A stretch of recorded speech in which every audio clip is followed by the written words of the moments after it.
আজকে আমরা রেক্টেঙ্গুলার মার্কি টুল এবং এর সাথে থাকা ইলেপটিক্যাল মার্কি টুল, সিঙ্গেল রো মার্কি টুল, সিঙ্গেল কলাম মার্কি টুল সম্পর্কে জানব। তো রেক্টেঙ্গুলার মার্কি টুল দিয়ে আমরা যে কোনো এরিয়া খুব সহজে সিলেকশন করতে পারি, আর তা হবে চারকোনা বিশিষ্ট সিলেকশন। তো আমি মাউস দিয়ে ড্র্যাগ করে সিলেকশন করছি।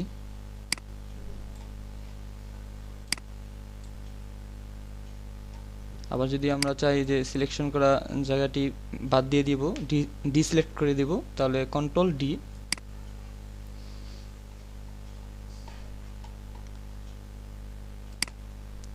তেমনিভাবে আমরা যদি চাই যে আমাদের সিলেকশন করা সিলেকশনটি ফিক্সড সাইজ হবে, তাও এখান থেকে আমরা করে দিতে পারি। তো উপরে যে অপশন বারটি আছে সেখান থেকে আমরা ফিক্সড সাইজে চলে যাব এবং এখান থেকে আমরা ওয়াইড এবং হাইট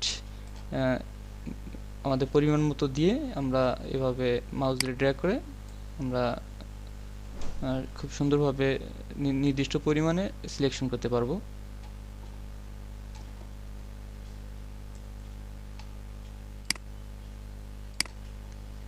এবং এরপরেরটি যে রয়েছে ইলেপটিক্যাল মার্কি টুল,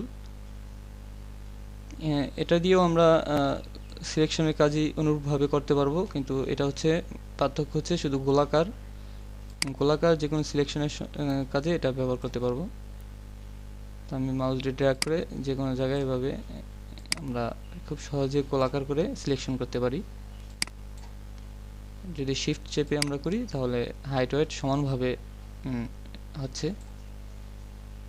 এবং আমরা চাইলে এটারও এরকমভাবে ফিক্স সাইজ করে নিতে পারি।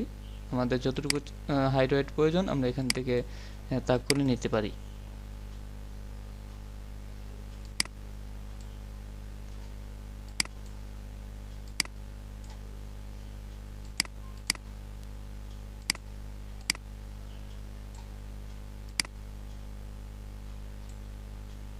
আমরা যদি চাই যে আমাদের সিলেকশন করা জায়গাটির সাথে নতুন আরেকটি সিলেকশন যোগ হবে, সেটা তাও আমরা করতে পারি। তো তা করার জন্য আমাদেরকে কিবোর্ড থেকে শিফট চেপে, দেখুন শিফট চাপলে কার্সরটি প্লাস চিহ্নতে পরিবর্তন হয়েছে। তো আমরা এভাবে আমাদের সিলেকশন করা জায়গার সাথে আরও কিছু সিলেকশন যোগ করতে পারি। অবশ্যই শিফট চেপে নেবেন, কারণ শিফট ছেড়ে দিলে হবে না। আর যদি চাই যে না আমার সিলেকশন করা এরিয়া থেকে কিছু বাদ দিতে হবে, তাহলে আমাদের অল্টার চাপতে হবে। অল্টার চাপলে মাইনাস চিহ্নতে কার্সরটি পরিবর্তন হয়েছে। তো আমরা এইভাবে আবার মাউস দিয়ে ড্র্যাগ করে আমাদের যতটুকু বাদ দিয়ে দেওয়া প্রয়োজন ততটুকু আমরা বাদ দিতে পারবো।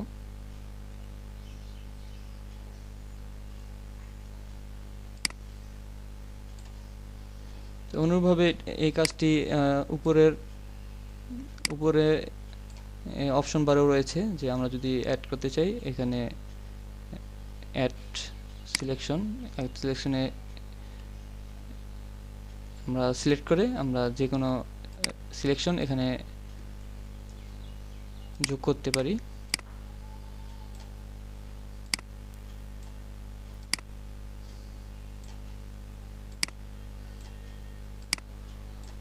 দেখুন খুব সহজে সিলেকশন যোগ হচ্ছে।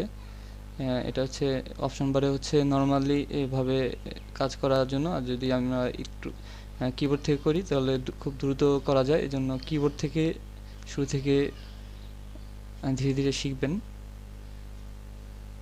মাইনাস করতে চাইলে এখানেও আবার রয়েছে যে সিলেকশন বাদ দিতে চাইলে পরেরটি দেখুন কার্সরটি পরিবর্তন হয়েছে। আমরা নির্দিষ্ট সিলেকশন করা জায়গা থেকে আমরা বাদ দিতে পারি।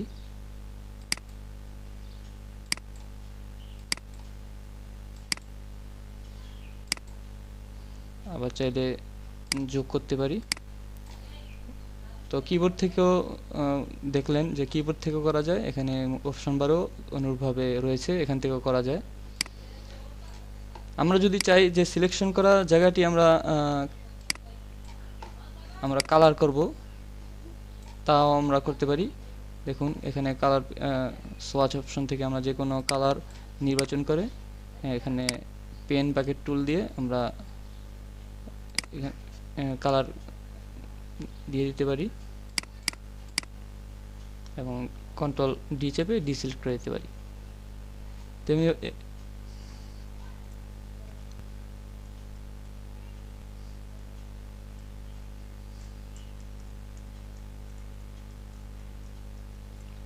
অনুরূপভাবে আমরা যদি কোনো ইমেজের উপরেও সিলেকশন করতে চাই সেটাও করা সম্ভব। অনুরূপভাবে আমরা এখানে সাপোজ আমি ইলিপ্টিক্যাল মার্কি টুল দিয়ে এই ছবির অংশটি শিফট চেপে সিলেকশন করছি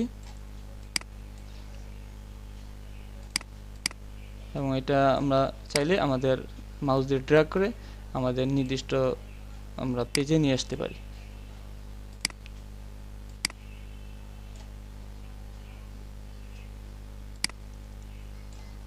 ইমেজের যে কোনো অংশ এভাবে সিলেকশন করে আমরা কপি করে কন্ট্রোল সি দিয়ে কপি করে আমাদের মূল পেজে কন্ট্রোল ভি দিয়ে পেস্ট করে নিয়ে আসতে পারি।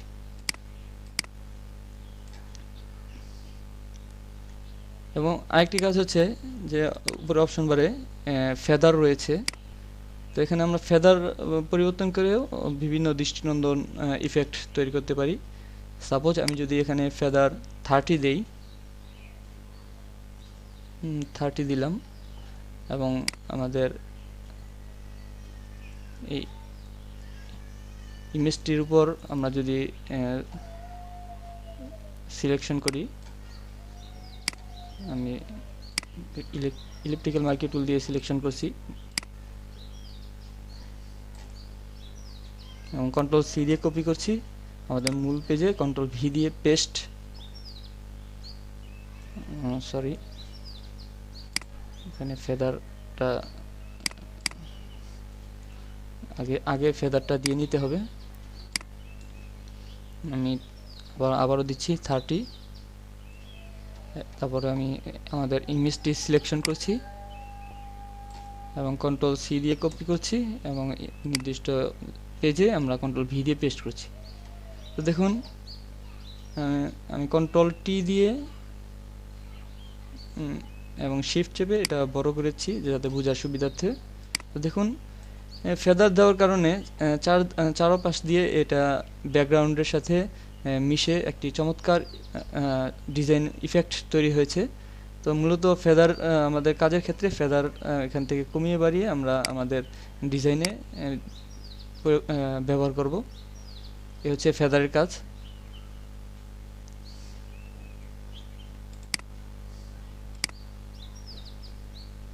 এরপরটি রয়েছে যে সিঙ্গেল রো মার্কি টুল।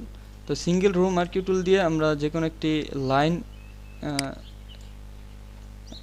সহজেই তৈরি করতে পারি। তো আমি এটা কন্ট্রোল প্লাস দিয়ে জুম করে দেখাচ্ছি। তো দেখুন এভাবে সিলেকশন করে আমরা যদি এখানে কালার ফিল করে দেই পেন বাকেট টুল দিয়ে আমি যদি কালার ফিল করে দেই এবং কন্ট্রোল ডি চেপে সিলেকশনটি বাদ দিয়ে দিই, দেখুন একটি সুন্দর লাইন তৈরি হয়েছে। তেমনিভাবে আমরা যদি চাই যে কলাম আকারে কলাম তৈরি করব, কলাম আকারে একটি লাইন ক্রিয়েট করব, তাহলে আমরা সহজে সিলেকশন করে নিতে পারি। সিলেকশন করে আমরা যদি যে কোনো কালার এখান থেকে চুজ করে পেন প্যাকেট টুল দিয়ে যদি ফিল করি এবং সিলেকশনটি যদি উঠিয়ে দেই কন্ট্রোল ডি সিলেকশন,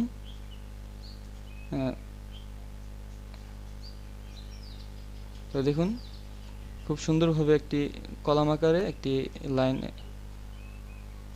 একটি রো কলাম তৈরি হয়েছে। তো মূলত সিঙ্গেল রো মার্কি টুল এবং সিঙ্গেল কলাম মার্কি টুল দিয়ে আমরা এই ধরনের খুব সহজেই যে কোনো লাইন ক্রিয়েট করতে পারি। তো তো এই পর্যন্তই আজকে আপনাদের, এই পর্যন্তই। নেক্সট টিউটোরিয়ালে আমরা আরও বিস্তারিতভাবে অন্যান্য টুল নিয়ে আলোচনা করব। আশা করি খুব সহজেই বুঝতে পেরেছেন। তো আমাদের ইউটিউব চ্যানেল রিভিউ ওয়ার্ল্ডের সাথে আপনারা থাকুন, এবং আপনাদের কাছে একটি অনুরোধ থাকবে যে অবশ্যই আমাদের চ্যানেলটিকে সবাই সাবস্ক্রাইব করবেন। ধন্যবাদ সবাইকে।